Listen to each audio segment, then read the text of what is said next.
buying a printable or a digital download can feel a little daunting if you've never done it before. So I want to walk you through the process on my website just so you know exactly what to expect and exactly what you're getting.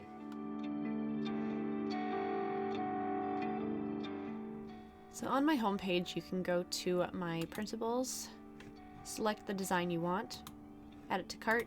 You can apply any coupon codes that you may have. Just a disclaimer, you can click up here and get a discount by signing up on my email list. Then go ahead and proceed to checkout.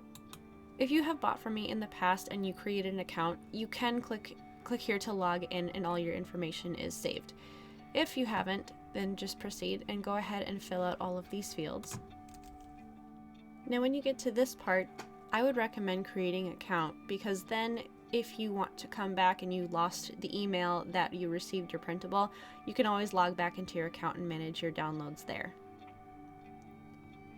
Make sure you click on I have read and agreed to this website's terms and conditions. You may read the privacy policy and terms and conditions if you choose, and then proceed to PayPal. Now if you don't have a PayPal account, you can still pay with a credit card if you look at this field down here. Fill out these fields as necessary and click Pay Now. So once you have purchased, then you should receive an order number, the date, and the total, and then you will see this button here where you can go ahead and download.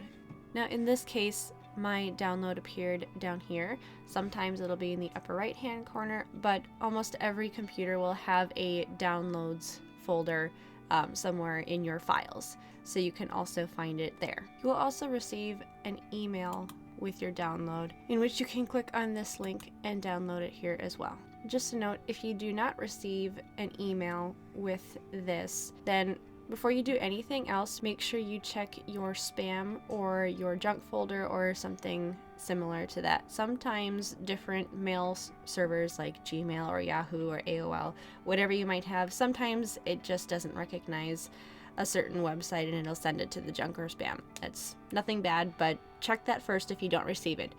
Now, if you've checked there and you still haven't received it, make sure that you email me at thenest@sparrowspringsart.com, and I will make sure to remedy the situation as soon as possible. So that's it. So go ahead and you can email that file to whoever you need to, or print it off at home, or put it on a jump drive, whatever you need to make that wall art happen on your wall.